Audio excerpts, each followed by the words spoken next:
Bismillah, alhamdulillah, wassalatu wassalamu ala rasulillah, amma ba'd. Assalamu alaikum wa rahmatullahi wa barakatuhu.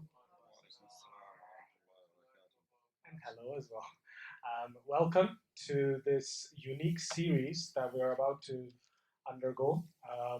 It's a sensitive topic for some people, it's a hot topic for some people, it's a attractive topic for some people, the topic of marriage. Whether you're Muslim, non Muslim, we always talk about this topic. And the reason why we thought of this series is actually because a few brothers got in touch with us, the ones who are not married, um, who said that they want more advice on different things that are going in their mind. So we thought, you know what, let's do it a series. And today, of course, alhamdulillah, we have the first one, which is tips on finding a good spouse. We kept it quite generic, so again, it doesn't really just apply to Muslims, but also to non-Muslims, and we're going to give it, of course, Islamic perspective. We're going to make it a panel discussion this time as well. Again, something new we're starting. And we have Brother Jamal Ashraff here, alhamdulillah, and we have Brother Diallo here as well, alhamdulillah, our known speakers. May Allah subhanahu wa ta'ala bless you both. And we're going to go through basically about 30 minutes to 40 minutes of general talk. I'll have 3 or 4 questions I'll ask them. They'll give their own opinions. And then we'll open the floor for questions as well. Any questions you may have for about 15 to 20 minutes, you are free to ask. Try to keep it to this topic because we have 3 more topics which are connected to marriage, those who are married and all that. So today we're talking about especially the singles, the bachelors, the youth. Well, even the elders could be bachelors as well, right? So, assalamu alaikum wa rahmatullahi wa barakatuh, brothers. Wa alaikum assalam wa rahmatullahi wa barakatuh. Alhamdulillah. So today, the first thing I want to ask is, let me get straight into the topic. I'll ask for Brother Jamal Ashraff first is, as a Muslim in Islam, what is it that we should look for when we're looking for a good spouse?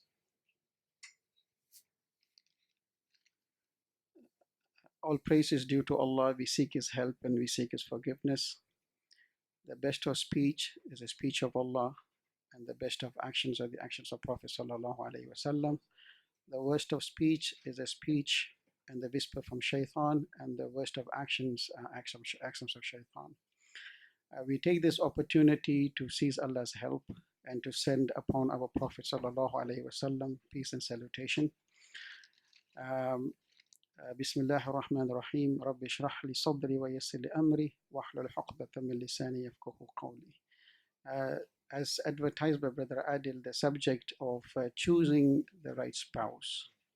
And the first question, like he said, this is a very important subject because I remember as I was growing up as a teenager, it was not that easy, to really find the right person because you don't know how right is the right person. That's the thing. And, in life, everything is a journey. You have to pass through different phases to understand the ups and the downs and the flaws and the merits of life. So I still remember going around asking few brothers to help me out if they can find a righteous sister somewhere, but of course not many people do come forward because this is a very sticky subject, so eventually you end up marrying who your parents are pointing at, because, you grow old and you think, okay, something is better than nothing. So settle in. So this is how it goes. So the question was what to look for. Yeah. What to look for. For those who are not married. Okay. For those who are even married, you Yeah. They want a second wife. Okay. Now, when it comes to marriage, Islam, the Quran puts it in a very eloquent way. If you look at the Arabic way, Allah says it's a sign that Allah has created mates amongst you, and then so you may find rest, peace, and tranquility with them. And for those who ponder, there is sign onto it. So here Allah clearly tells us that amongst us, Allah has created a mate from us. So the opposite gender is actually from us, because Hawa alayhi salam was created from Adam alayhi salam.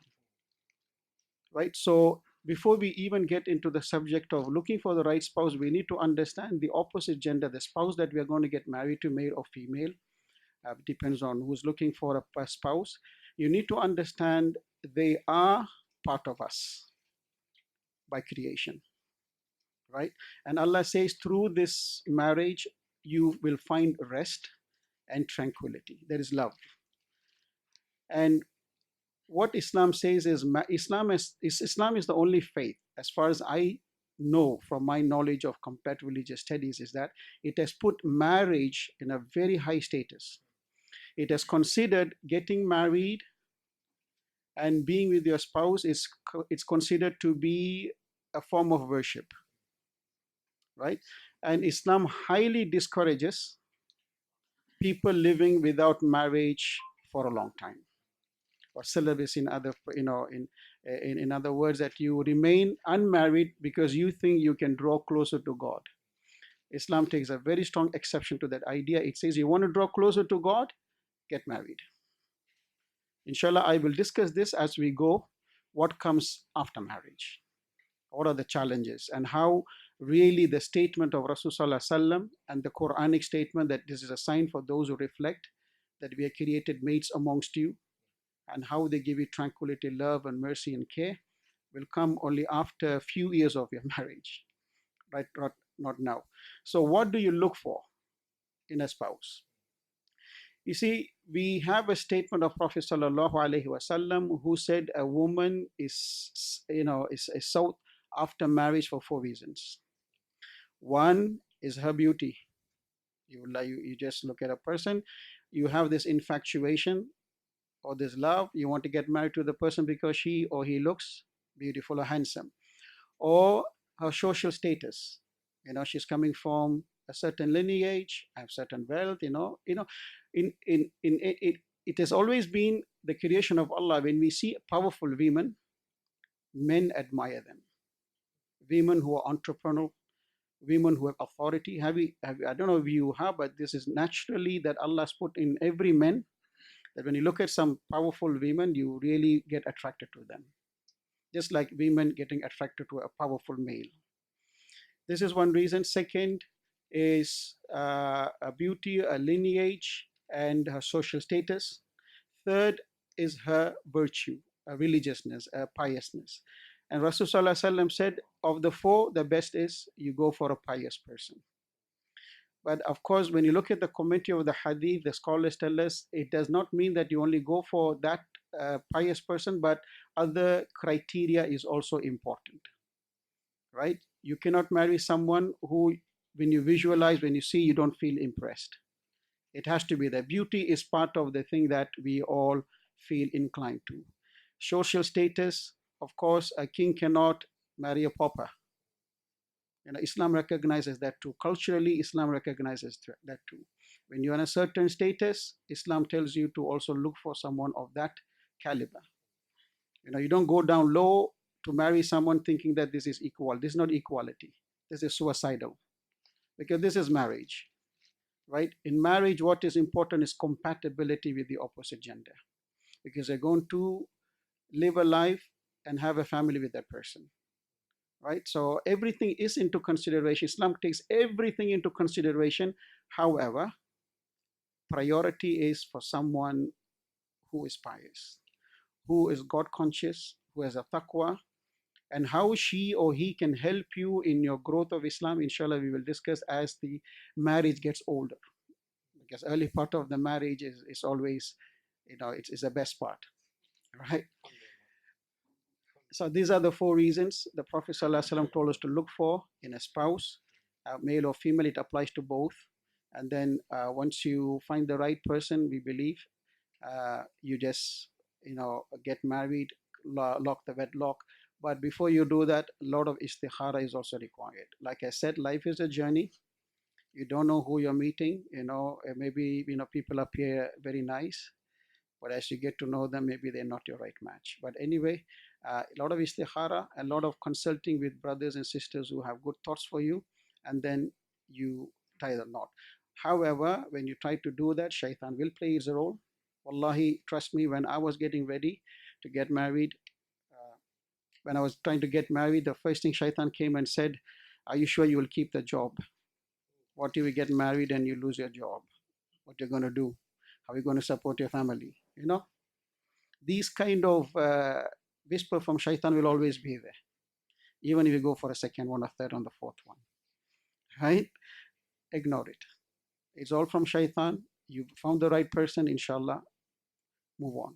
I think this is how Islam looks at choosing the right spouse. Anything else you would like to add, Brother Diallo?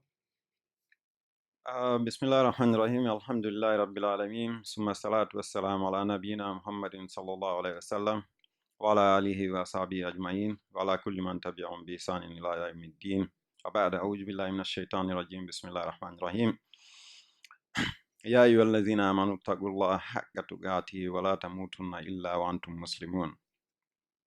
Assalamu alaikum warahmatullahi. Very interesting topic. The brother has touched on the main point when it comes to what we should look for when it comes to choosing the right spouse.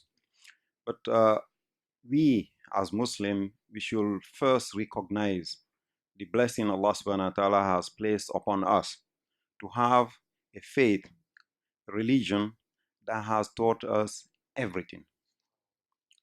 The Prophet Muhammad sallallahu alaihi wasallam said, I'm leaving you on a path whose night is as clear as its day.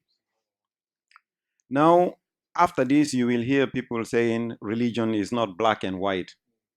I don't know if you can see me wearing white on black. No, it is very, very clear. Anybody going to contradict that statement of the Prophet Muhammad sallallahu alaihi wasallam that he is leaving us on a clear path, it means they don't understand the religion. They don't understand the path on which Allah subhanahu wa ta'ala has guided us.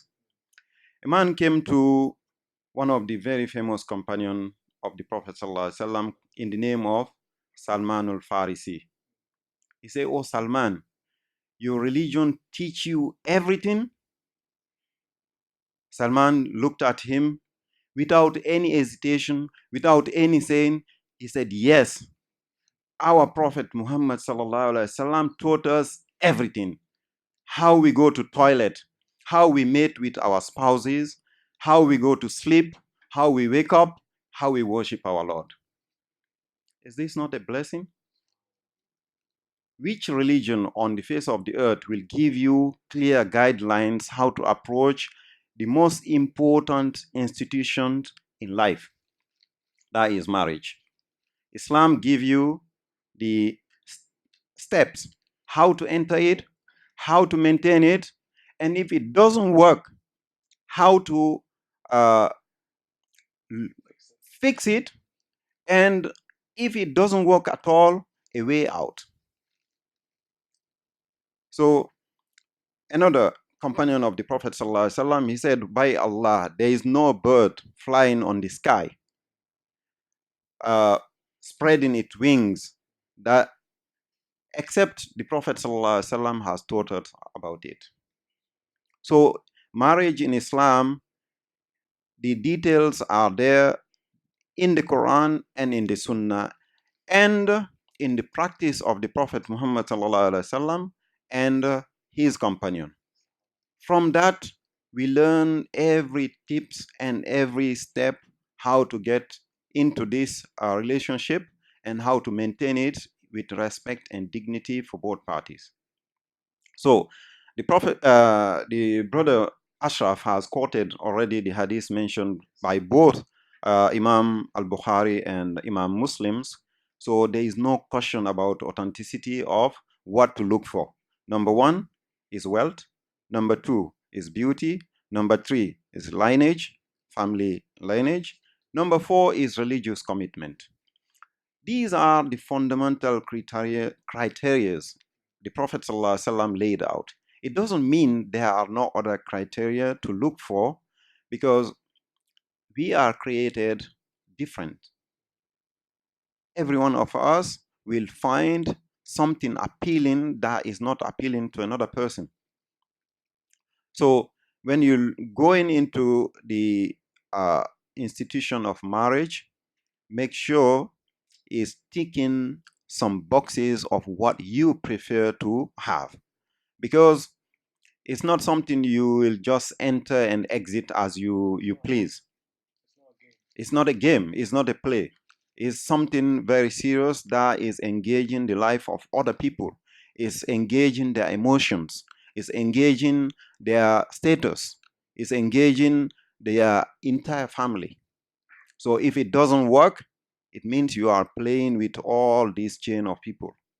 So when you are entering into the institution of marriage, we don't have any better advice than that which is given by the Prophet Muhammad sallallahu alaihi wasallam. But I will add one hadith that is reported by Imam Ahmad in his Musnad. He said, the Prophet sallallahu alaihi wasallam said, marry women who are prone, who are open to give birth, offspring, because I will be competing with previous nations, meaning previous prophet on the day of judgment in terms of number of followers. So one of the aim, one of the things that the marriage is encouraged for is to have progeny, is to have children. And having children is one of the fundamentals of the Sharia. One of the things the Sharia has put as in the 5 categories. The 5 categories for which the Sharia is established is number 1, the protection of your religion, the protection of your deen. Number 2, the protection of your life. Number 3, the protection of your intellect. Number 4, the protection of your progeny. Progeny is mentioned there. And then number 5, the protection of your wealth. But when we look at how we categorize these, we start by the bottom and we go to the top. We take the least important, we put it at the top, and we take the most important, we put it at the bottom. When you talk to people today, they say religion is not very important. I want to talk about money. As long as my job is stable, I'm having my life, decent income, I'm not interested in anything else. And when we look at the hadith the brother mentioned, when the Prophet ﷺ is giving advice what to look for in a spouse, we tend to do the same thing. Number 1, beauty. Number 2, wealth. Number 3, family lineage. Number 4, religious commitment. Most people today, when they get married, they don't care much about the religious commitment. By doing that, you are actually rejecting the most important aspect for which you are sent on this life.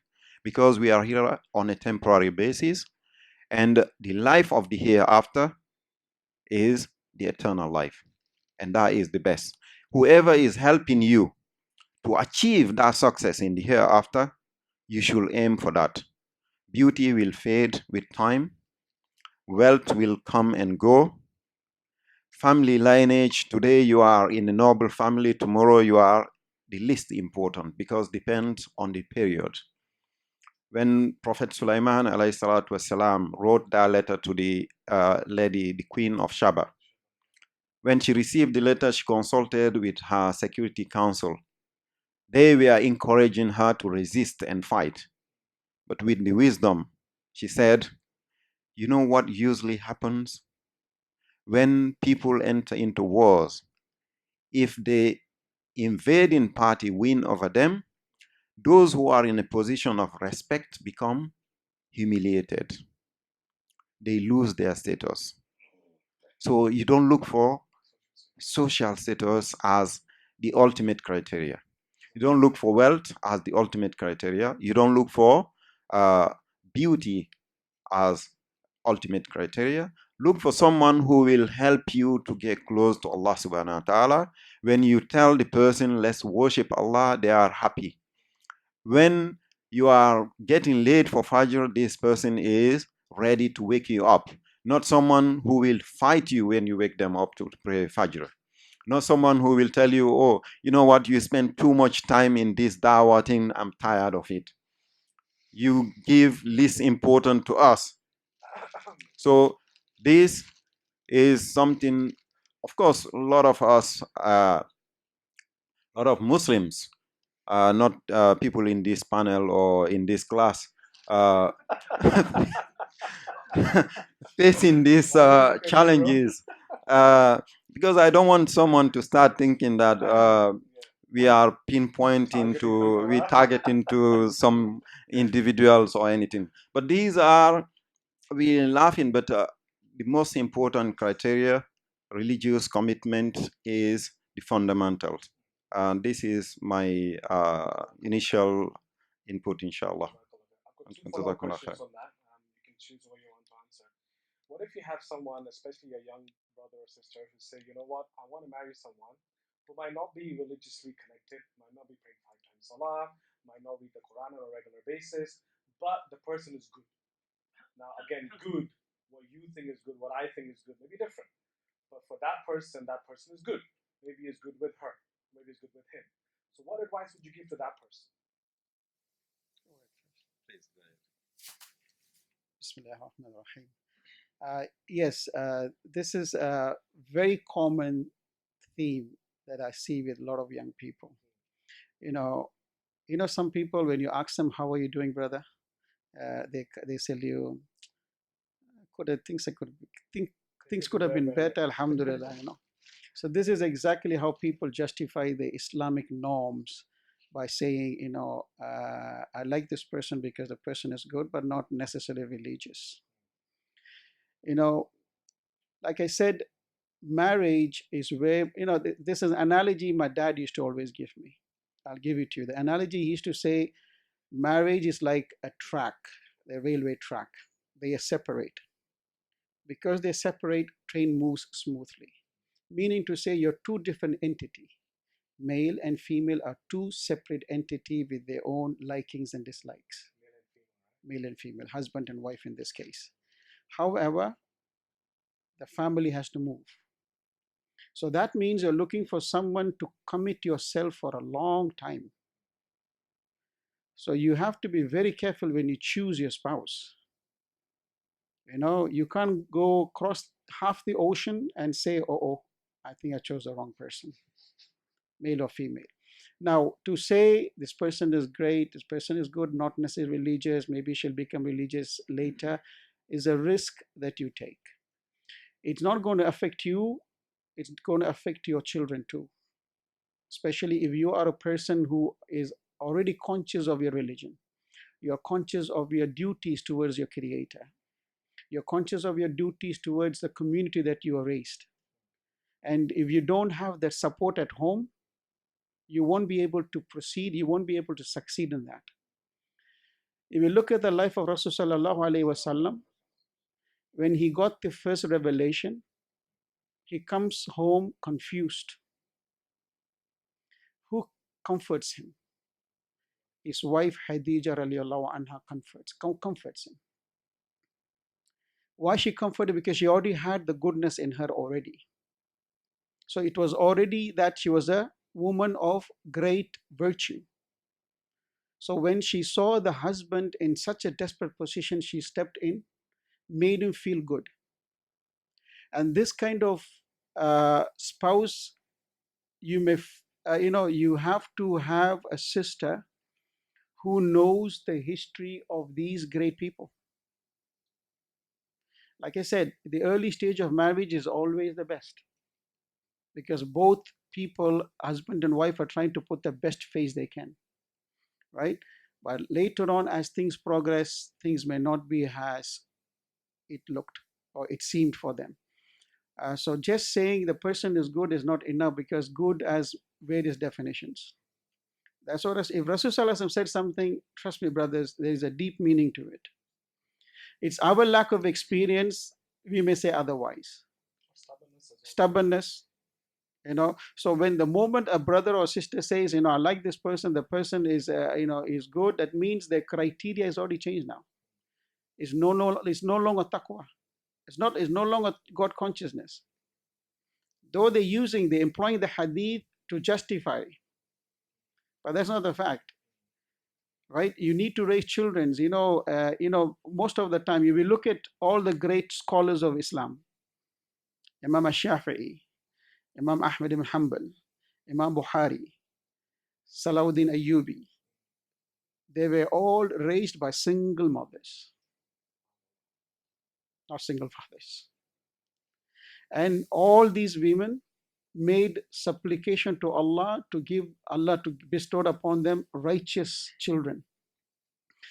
I do not know from any of the biography of great ulama in our history that where a father raised his hand to Allah to ask for righteous children and righteous children came about. It was always the mothers. It was always the mothers who raised their hands to Allah to give them righteous children, and Allah gave them. And they all are the scholars that we take lessons from. Right? So it's very important, brothers, and for also sisters, that beauty isn't everything. You know, beauty is bound to fade, especially for children, for our sisters, because as soon as they conceive, they deliver the baby, the body grows bigger, they lose their beauty. But you know what stands? The same quality Khadija radiallahu anha had for Rasulullah sallallahu alaihi wasallam, that quality will stand. Even you're married to a person for 30, 40 years, when you're rich, she honored you. Now you're broke, she still honors you. You will only get that from a woman who has the conscience of Allah, right? You will not get that from a person who is just good, right? So I hope, brothers, you make the right choice. Flip question on that. So sorry because of time, I want to make. What if you are someone, like you mentioned Muhammad Sallallahu Alaihi Wasallam and Khadija, you yourself, I mean, obviously, when we can never be at that level, we're always inspired to be like them, right? You yourself aren't Muhammad Sallallahu Alaihi Wasallam like or Khadija, but you're looking for that, right? You yourself aren't pious, but you want, if you understand my question, right? And you want someone like that. What advice would you give to these people? Okay. They're very strict and they're looking for the spouse as well. Right. Coming to the point the brother just mentioned, is already all there. What you need to do and the steps you need to follow. Because the marriage itself is a contract, is an agreement you are entering with this person. When we look at it, you have to put your condition in the very beginning. You're thinking, okay, this is what I want in the marriage. I don't know if this person has that element and this quality. For example, I want someone, when I want to go for my religious activities, I want someone who will encourage me. I don't want someone who will stand on my way and say, not today. You spending too much time out there, I need my own time today. Yeah, you need to have a balance, but you have to put that as a condition. When I marry, I need someone who will not stand on my path when it comes to the worship of Allah. Here is the point of having someone religiously committed, because they will understand in an easy way why you are doing that, because you are aiming for goodness in the hereafter. And one of the dua we find in the Quran, Allah subhanahu wa ta'ala mentioned in Surah Al-Furqan, He said one of the qualities of the believer is that they supplicate, they make dua. He said, Rabbana hablana min azwajina wa zurriyatina qurrata ayunin wa ja'alna lil muttaqina imama. He said, oh our Lord, grant us, give us goodness in our spouses, give us progeny, bless us with progeny that will become coolness of our eyes. What is the significance of this? Is that when you marry, when you are with your spouse, at a certain point in your life, even if you have children, they will grow up, they will leave. Who will remain with you? Is your spouse. Your children, they will go and start their own family. But you will remain with this person you choose as your life partner. And not only life partner, but you are aiming for Jannah together. Because one of the blessing Allah subhanahu wa ta'ala has told us as believers, that He will grant us Jannah with our spouses together. So when you are engaged in religious activities and all that, your family is supporting you. Whatever you're doing, the reward is shared. whatever is going into your account by organizing these activities and doing that presentation and teaching this, people are benefiting from it. They're putting it into practice. The reward is going to your spouse who is not engaged in that, but supporting you at the background. So the goodness you are looking for in these things, you need to put the condition on the table. That's where honesty has to be. There is no chance of telling any lies. You have to put on the table your situation as it is. You have to tell what you are looking for in the marriage. If you don't do that in the very beginning, you cannot later on rectify it because it's too late. Why you telling me now? You didn't tell me 10 years back. It's only now you telling me? What did you tell me 5 years ago? What did you tell me before we have kids? What did you tell me before we sign that certificate? Before we sit in front of that imam or witnesses? So everything has to be put on the table, and you have to have witnesses. That's the beauty of it. So that one of you cannot backtrack on what you said. This is the importance of having the wali for the woman. One more time, I'm going to ask you 2 questions more, and then we'll open up for the stage. Love. Smiling. Like you don't like love, right? Is falling in love allowed in Islam? Oh, that's rough. Can you get married like a love marriage, basically? Is this halal? Right. First of all, I need to clarify the concept of love. The concept of love is very vaguely understood by a lot of people. Love is not an abstract concept, it's something real. When we look at the ayat in Surah Rum, Brother Ashraf mentioned in the beginning, Allah subhanahu wa ta'ala said, وَمِنْ آيَاتِهِ خَلَقْنَاكُمْ مِنْ أَزْوَاجِكُمْ وَمِنْ آيَاتِهِ وَخَلَقَ لَكُمْ min anfusikum ajwajan wa ja'alna bainakum mawaddatan wa rahma inna fi dhalika laayatin liqaumin yatafakkarun. This is the ayat. He said, we have created from yourself your spouses, and we have made them for you to achieve tranquility. We made between you love. The concept of love is there. And then we made rahma, mercy. Subhanallah. These 2 concepts, they go together, and when you are in a marriage, you understand it better. In the very beginning, the brother mentioned, it's all love, love, love. Honey, honey, darling, or whatever you call it. And you will have all those terms. You forget sometimes the name, the real name of your spouse. Because you're already forgetting their name. You only call them honey. Called it with the name. Like, what's it's something, it means there is a problem. There is a problem, basically. But as time grows, you have to go back to that basic. You start calling them, hey, Amina, Ibrahim. Why we get to that stage? Because the love will gradually disappear as we get it in the beginning. The love will not remain as it is. The passion will not be there. We try some ways to keep it. We'll talk about that later. Inshallah. But there is now comes the second concept Allah subhanahu wa ta'ala mentioned in the ayah, the rahmah.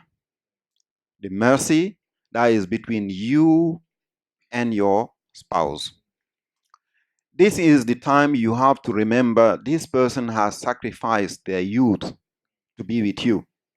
They have chosen you over all those other candidates who were there. And this applies to both male and female. If it's the lady, she had so many other people lining up wanting to marry her. And the man in the same position, he has many other options. But he said, no, I'm settling for this one. So this is the time you're going to remember that you show kindness, you show mercy, you forgive, you overlook the fault. You now start only looking for the good things. Obviously, there will be difficult time, there will be hardship, there will be disagreement. These can be dealt with. We'll discuss with it at the right time. But what you need to show at this particular moment, always remember the duties Allah subhanahu wa ta'ala has put upon you. Put the Quran and the Sunnah of the Prophet sallallahu alaihi wasallam as an arbitrator in your relationship. When you are in that, believe me, the moment you put that as the ultimate rule, everyone will get back their right without much difficulties. Because if you ask, remember, Hajara, the wife of Prophet Ibrahim alayhi salatu wasalam, when he left her in the valley of Makkah, he started walking away from her and the little baby, Ismail. She is asking him, is that Ibrahim? What is happening? Why are you leaving us here? She kept on asking the question until she said, is Allah who commanded you to leave us here? He said, Naam, yes.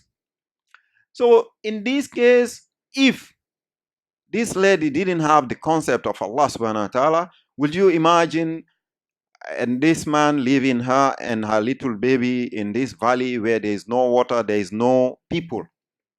What will happen? You start in a fight. She will hold the collar.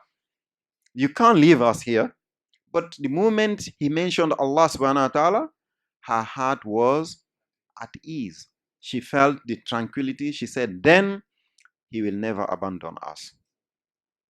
She relied upon Allah subhanahu wa ta'ala and waited. Allah subhanahu wa ta'ala blessed her with the blessing we know until today that we will be emulating in the next 1 month and a half, a little less than that, for performing the Hajj.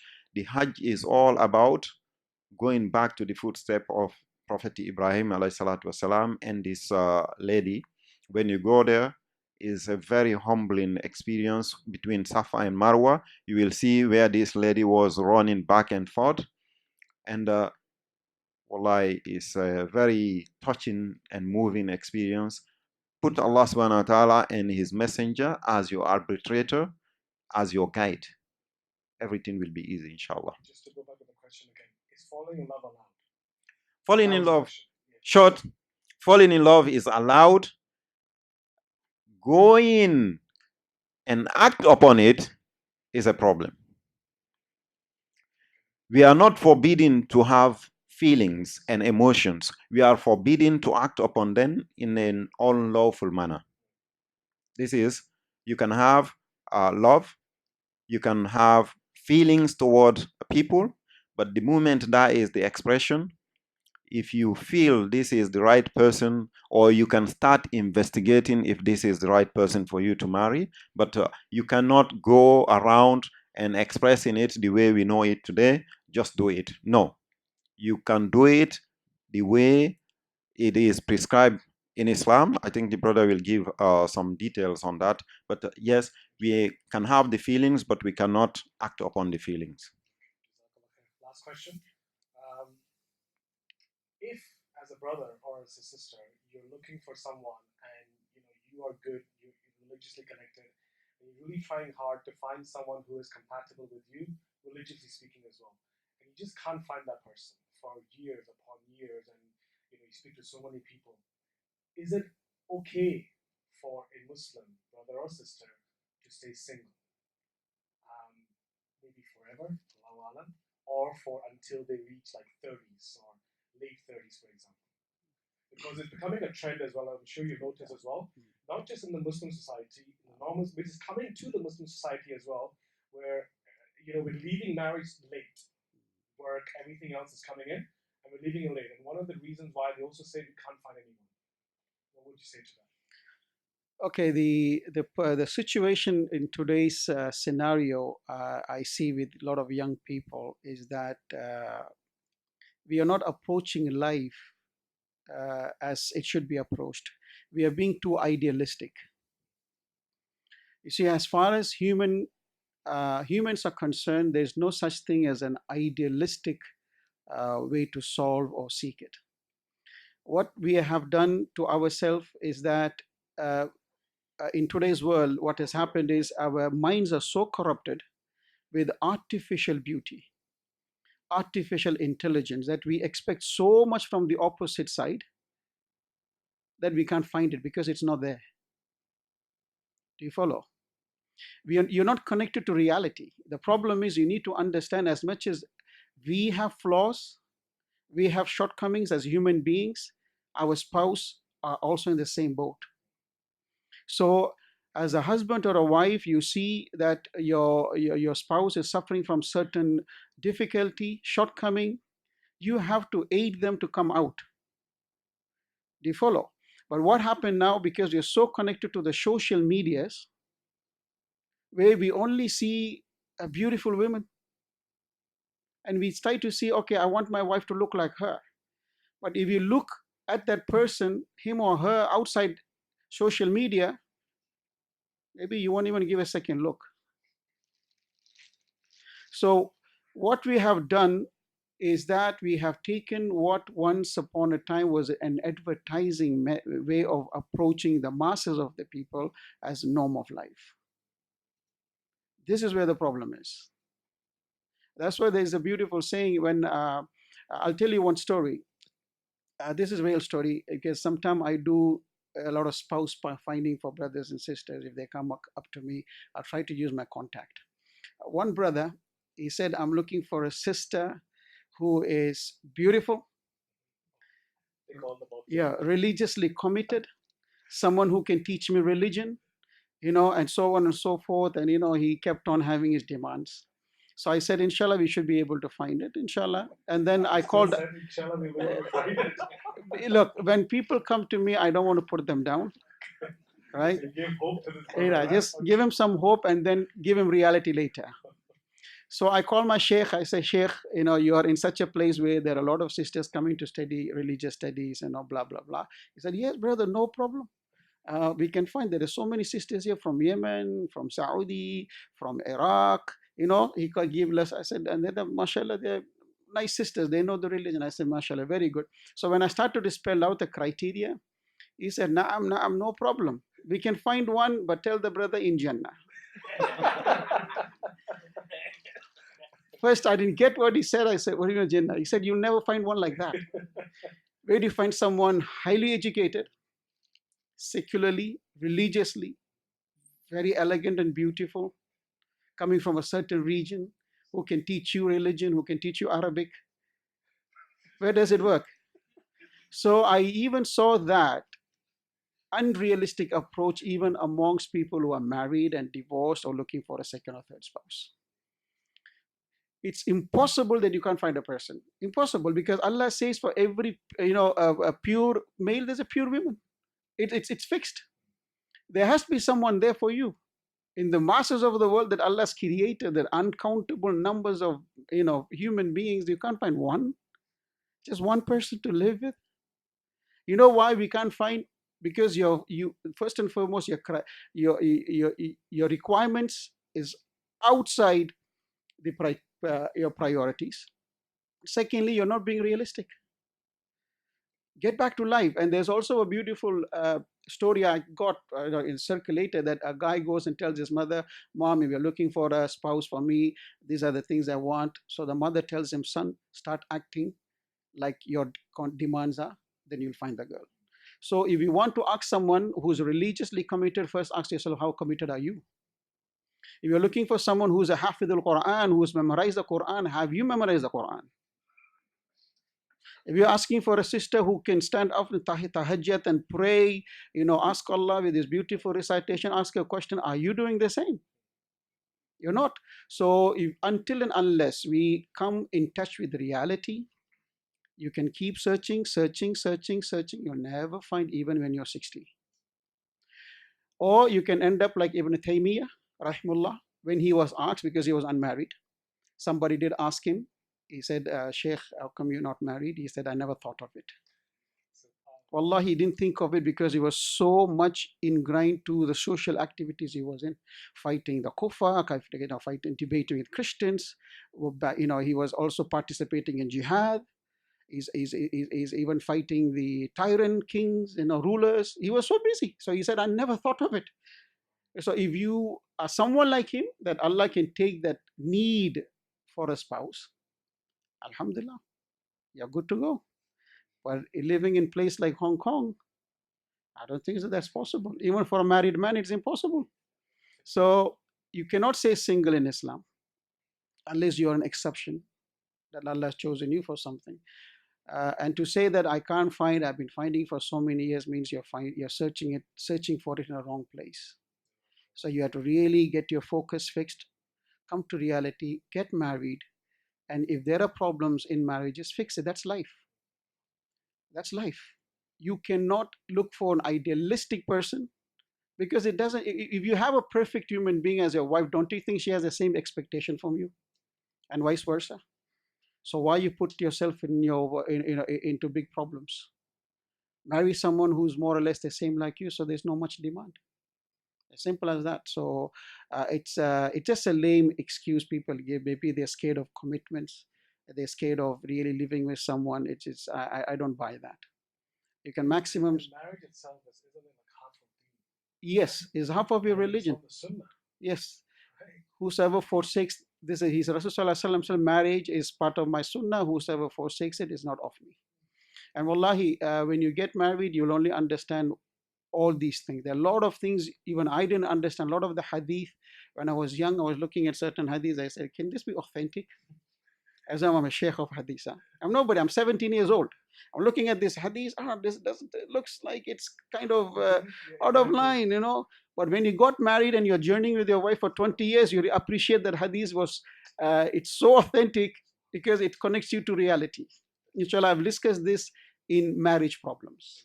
Why some marriages don't work out, why there's always disagreement in the family, and so on and so forth. I will discuss. It's a very intensive subject. Inshallah, that's very important for all of us. Jazakallah khair. For the limitation of time, I know you want to squeeze in a point. Or Yes, please. Okay. On the celibacy point, unlike other faith that are promoting this idea of celibacy, Islam actually rejected. Okay, 3 companions of the Prophet ﷺ came to him. One of them swore by Allah he will be fasting for the rest of his life, every day. Another one said, I will pray the whole night. Another one said, I will not marry. And this report came to the Prophet ﷺ through Aisha radiallahu anha, who was listening to them. When the Prophet ﷺ came, she told him that this companion said this companion said that, this companion said that. He called them up. He told them, by Allah, I'm the most fearful of Allah among you. There is none of you who have taqwa of Allah subhanahu wa ta'ala than me. I fast, I break my fast. I pray tahajjud and I rest.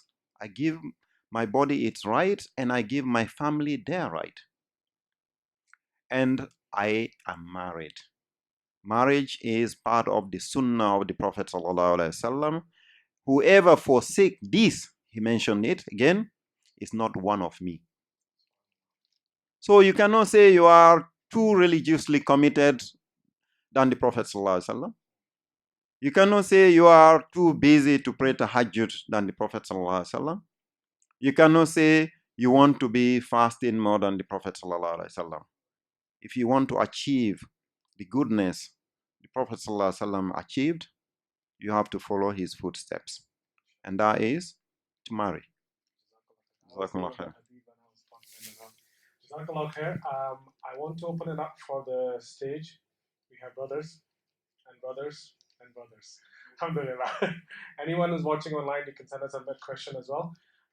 So questions, please. Put up your hand. You will say the question. I will repeat the question so that the people can hear as well. And then you can pick one speaker if you want, or you can just do it generally. And the host as well. No, I'm out of this. Alhamdulillah. Yes, brothers. Yes. Alaikum salam wa rahmatullah. Yeah, cool.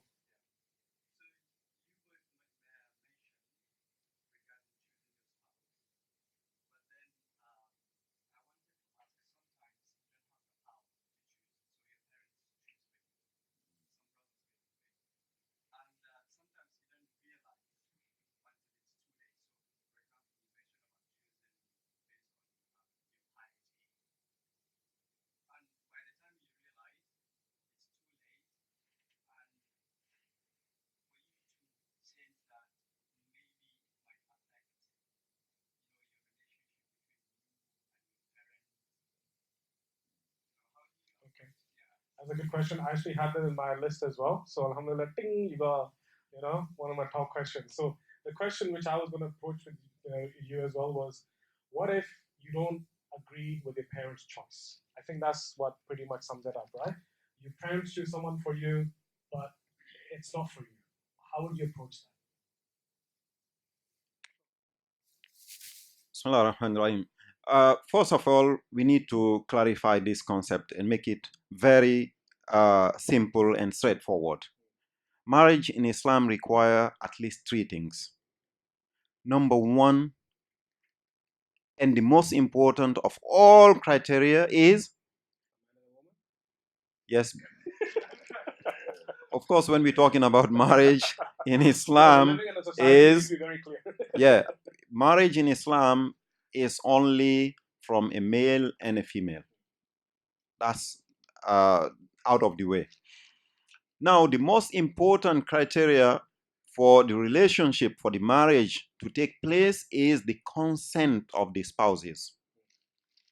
The people who are getting married, their consent is one of the pillars of the marriage. If it's missing, the marriage is invalid. So the choice by our parents is only to guide us based on their experiences, based on their knowledge, based on wisdom, based on many other things they have. You don't have to go with their choice if it doesn't fit with what you need. If it doesn't fit, but don't outright reject the choice of parents. I don't see many parents who want bad things to happen to our children. Remember, they carried you when you were weak and weak and weak. When you were not able to defend yourself, they defended you. When you were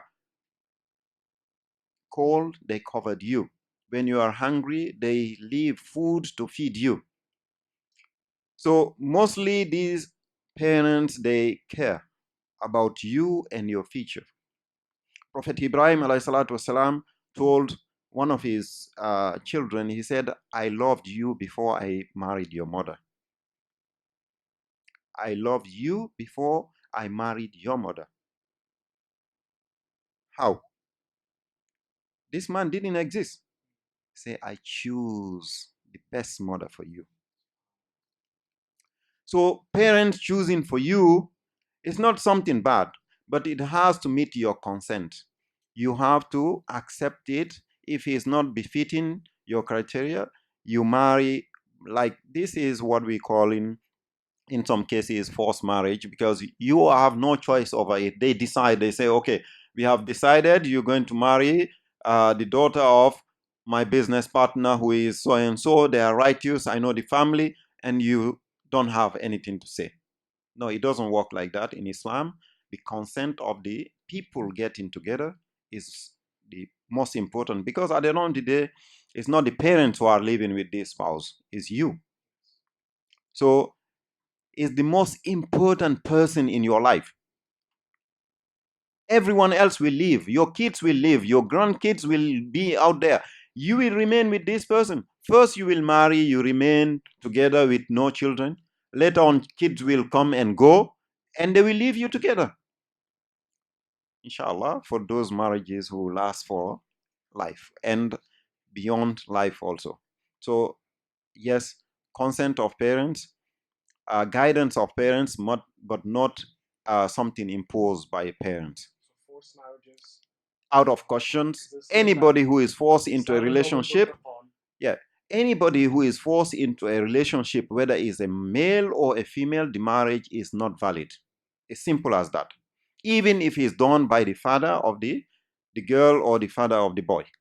There's a hadith about that, right? Absolutely. There are many signs. A lady came to the Prophet ﷺ. She said, my father gave me in marriage to so and so. I want the marriage to be nullified. The Prophet ﷺ asked him, you have the choice to remain with him or to nullify the marriage. She said, I only came to express this so that the woman knows that this is their right. She said, I don't have any intention to divorce him, but is to say that my consent should be sought.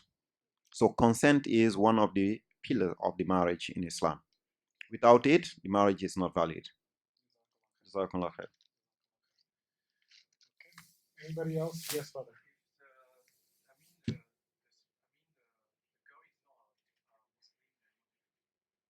so the question is if the other half, the spouse, husband or wife, yeah.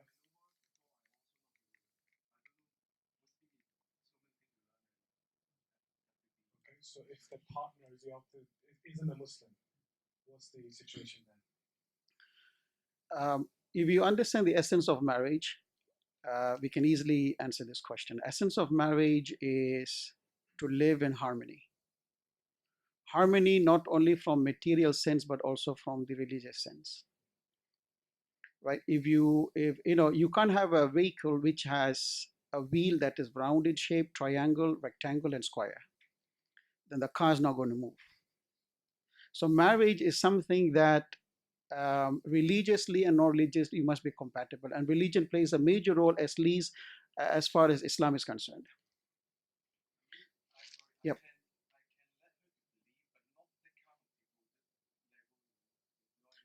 Yes. Okay. You, number one, if we are encouraged not to marry anyone who is not a believer, male and female. That's clear cut. Okay. So unless they are people of the book, even there are conditions applied. Trust me, I went through this with my sheikh, and then the conditions are, first condition, the Quran says modesty. I don't know how many Ahlul Kitab have modesty today. So you fail there already. So when it comes to marrying anyone outside the belief, it's not going to work. I have seen spouses like that, because I come from a country where this interfaith weddings do take place, and most of them don't last. Most of them don't last. The first problem you'll have is if it's a male child, circumcision. One will say you have to, one will say no. Naming system, you know. But to marry someone, like the brother said, to marry someone who is, you know, someone who believes but really doesn't act upon it, again, you are pushing yourself into a hot pot, because you don't want to go, you know, you don't want your life to be so stressed out where you go home, you're even more stressed out. Home is where love is, you know. That's where love is. Wherever you go, whatever stress you come from, you come home and you look at your wife and your children, you feel like, man, all the pain I went through today is worth it, because I have that beautiful smile on my wife's face and the child. Am I right? That's the whole point. Why would a guy go out to earn a living, you know, go through so much of difficulty just to bring home bread and butter? That's why I always say children are stress breakers. They really get your stress out the moment you see them. So it's very, very important, brother. If you want to take a gamble, you can take a gamble. But eventually it will end up in divorce or separation. And that is too painful for male and female. Wallahi, separation after years together is not easy, especially a lot of people talk about female, but I have done intensive research in this study. Actually, the one who gets psychologically affected in divorces are men, not women. This is a scientific study. Psychologically, the one who breaks down are men. You know why? No, because we are the one who have been providing.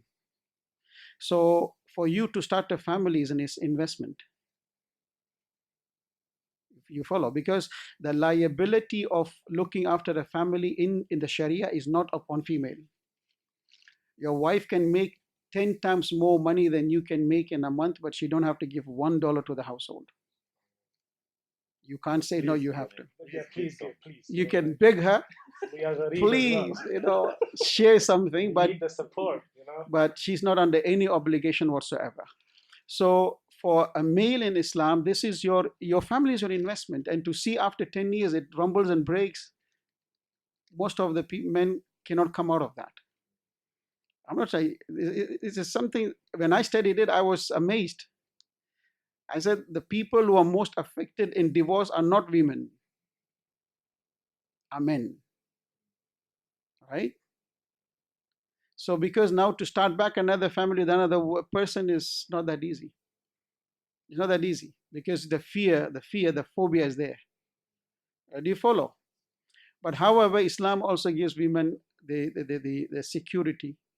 That's why divorce is something, before it comes into place, a lot of consulting takes place within families, within communities, right? So I wouldn't suggest you look for someone who are not in your wavelength in whatever sense it may be, especially a religious sense. We'll talk more about this in another lecture as well, where you get married and then maybe you go more towards religious sense, but the other person isn't. And then how do you try to manage that situation? We'll talk about it in another lecture as well. I've got 2 more questions possibly. Yes, brother. Yes. Well, he has a notebook of questions. Yeah, cool. Actually, my list is growing. Okay. As talk goes on. Alhamdulillah. But I'll just limit it to maybe around 2 questions. Nobody else have a chat anymore. 2 short questions. Okay. Bismillah. Like first question I have is in regard to religious commitment.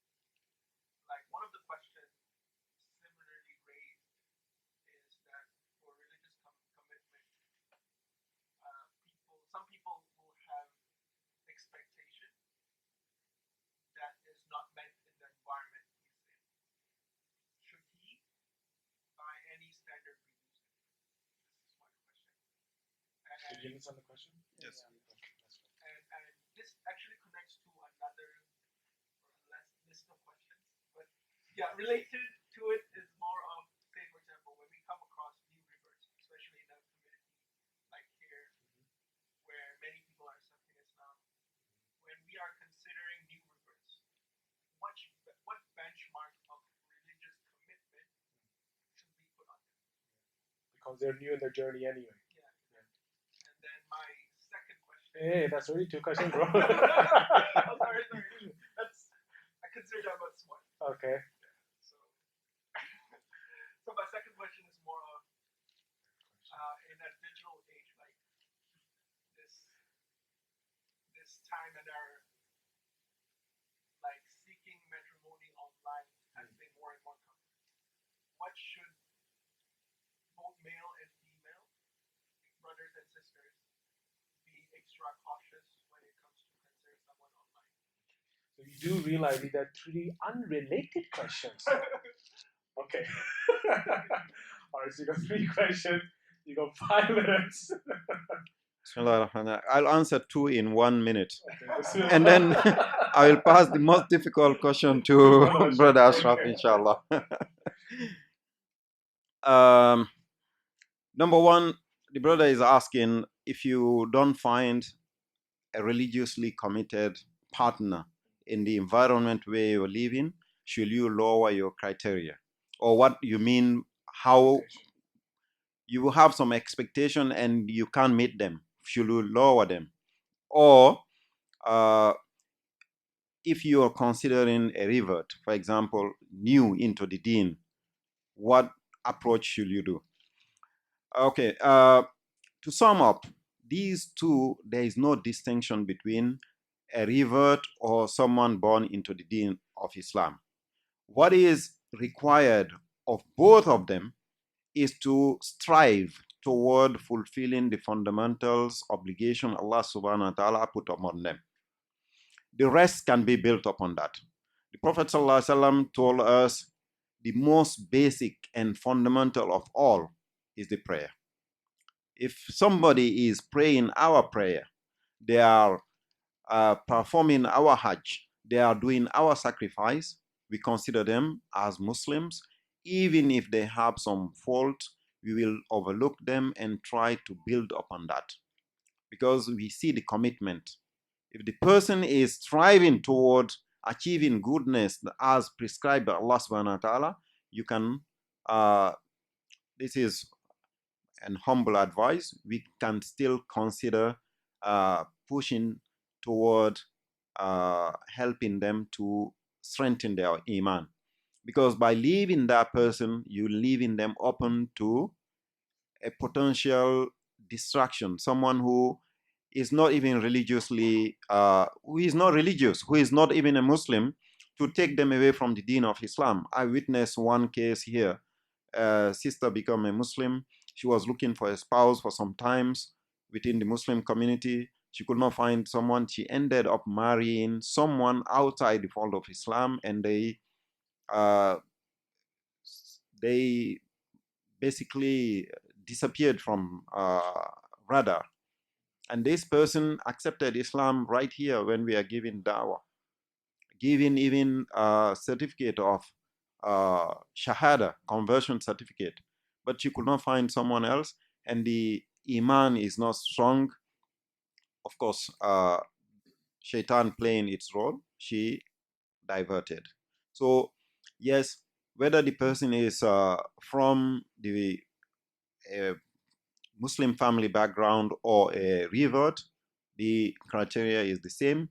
What we are looking for is this eagerness to follow the commandment of Allah subhanahu wa ta'ala and build upon that. The rest can be worked on. One thing you need to have as a guarantee from them, they will not fight you for the deen. They will help you to grow in the deen. This is important. You put that as your criteria, you will help me, you will not bring me down. When I'm lifting, you don't press. Both of us will lift, inshallah, we'll all grow upward.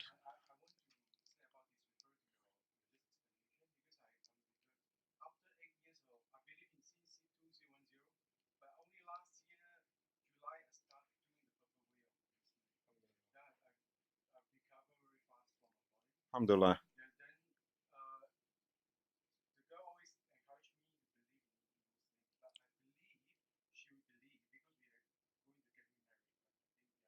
Alhamdulillah.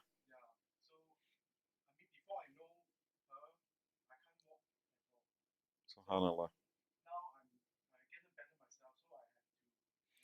Right. This particular case, we'll talk offline, inshallah. We'll have a one-on-one talk, and Brother Ashraf will address this important question that I need to learn from you, brother. Shadi.com. Muslima.com. Muslima.com. You can have chkmarry.com. I don't know how you know all these One day, inshallah. Okay, when it comes to online matrimony, seeking a spouse, I really want to disassociate myself with that kind of platforms, because I have tried that for a lot of the brothers, and we have ended up meeting fraudulence inside, right? And I wouldn't at all recommend this unless you know the website is from a very authentic source.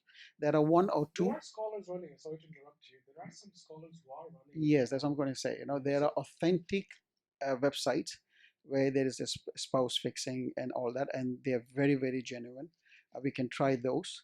But otherwise, I maybe from the old school, you know, I still believe getting people married in the traditional way, where either the family is involved or the community is involved, because you will never know the person's personality online. If I say, bro, I'm looking for a spouse, and these are my CV posted inside, and you're just going to post that. So if somebody cross-examines, okay, who's this person? What is his father? Who's his father? His mom? What is his background? Even the one who hosted the information doesn't have that information. Now that is dangerous, especially for sisters, if they end up marrying the wrong guy for whatever reason. So I still strongly believe that that's what I was going to say about forced marriages, compelling. There are two ways of looking at it. For those who have parents or guardians who can really find someone for their loved ones, is a blessing, right? And this blessing can only be recognized by those who don't have that support. And for those who have that support, and then it's for them to decide, because your parents cannot decide for you. Maybe they think this is the right choice, maybe it's not the right choice. So you need to express yourself.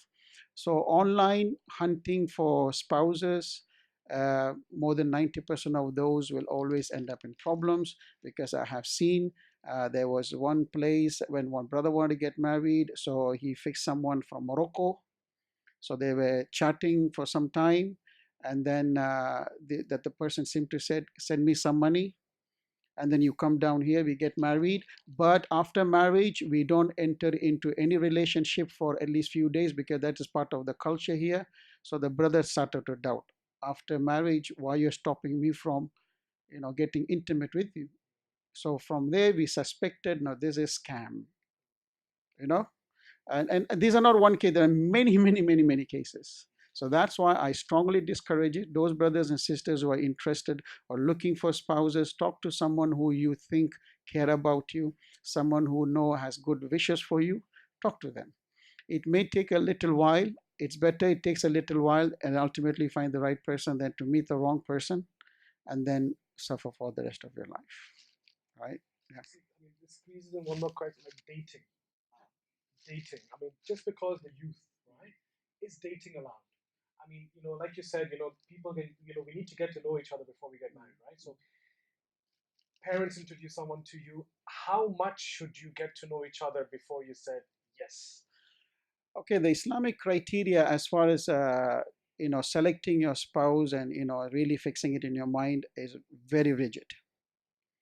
Right, when Umar radiallahu anhu wanted to get his daughter Hafsa married, he didn't allow Hafsa to go talk to the potential candidates. He went to Abu Bakr.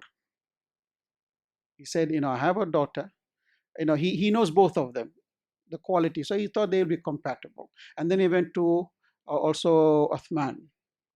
May Allah be pleased with all of them. You see, there is a method that Islam has put in place, that if you're interested in somebody, you should send a guardian or someone related to the family to talk to the family. And then the scholars tell us, if you want to know the person, you have the right to go and see the person with someone there. And the scholars tell us, tell the person to open up the palm and see the palm. You know why? Because the palm will tell you whether that person, the lady, is hardworking, because the hard displays will be hard. It's soft, if she's not someone who's really doing manual work, not touch, but just have a look. Yeah, it's not a palm reading, just to see the palm. This is one of the things the scholars teach us when you go to look for the person. Same thing for in the olden days. In olden days, in my grandfather's time, if the father-in-law wanted to select his son-in-law, he will say, "Can I see your hands, please?" If your hands are rough and tough, then they know this man is hardworking. So they know, okay, this man is hardworking, I can give him my daughter because he knows how to earn a living. But of course, in today's world, nobody is doing plowing, nobody's doing agriculture, nobody's cutting down trees. So most of your hands are very soft because you're only next to keyboards, right? So the criteria Islam puts it that the guardian should do the examination. You have the right to meet the person, because one of the Sahaba who came to Rasulullah and said, "Ya Rasulullah, my marriage has been fixed." He comes to Rasulullah asking the first question, "Have you seen the person you're going to marry?" He said, "No." He said, "Go meet her first, because by meeting her, Allah will put love between you." You understand? You see, we cannot have everything stretched out for us. There's no such thing as perfect marriage in Islam. There's no such thing as a perfect society. There's no such thing that in the world that exists that is perfect as far as humans are concerned. But you see overall and you take it. You understand? We don't, like I said, if you take an idealistic approach to studying anything in Islam, you're going to fail. The only perfect thing that is out there is the creation of Allah. Allah Himself is perfect. His creations are perfect. But what governs the affairs of mankind is not all perfect. I'm not perfect. You're not perfect. We all have our imperfection, right? So approach life from that angle. Inshallah, your life will be much easier. There will not be much demands. We're going to end it here. So just quickly, seeing someone face to face alone, is this allowed? Alone in what As in there's circumstances? nobody there and No, they allow them to, or even online just chatting, no. chit chat, potential If we spouse. no, all Salam, these just salam. things, no salam, no alaikum salam, no jazakumullah khairan, because this is how shaitan builds. You understand? Remember, shaitan is very patient. What makes shaitan so successful in his deception is his persistent. But his plans are weak. Allah says the plans of shaitan are weak, but he's very persistent. He keeps on throwing the stone at you. You're going to fall one day. So if you give rooms where you're going to call, talk, chat, become Facebook friends, Instagram friends, you are basically digging your grave. So it's best avoid it. After marriage, inshallah, you can talk to the person for hours and hours and hours until he or she gets fed up. And after, and after 5-10 years of marriage, okay, not an important call anymore. All right, I think, alhamdulillah, it's been a really, really good session. I've enjoyed it. I hope you guys have and learned from it. We can talk more and more. Jazakallah khair to both of you to share your insights. Inshallah, as I said, this is a 4-part series. Next Friday, we'll have both brothers again, inshallah, and I'll be there as well, inshallah. And the topic is about challenges. When you have found someone, you want to get married, and then those challenges before you get the marriage in. So that's the next topic. After that will be 2 topics once you are married, and then we'll talk about those. Jazakallah khair. Inshallah. See you next time. Barakallah fi. Subhanakallahumma wa bihamdik. Nashhadu la ilaha illa ant. Nastaghfiruka wa natubu ilayk. Assalamu alaikum wa rahmatullahi wa barakatuh. My Allah is the one, the one, the one, the one.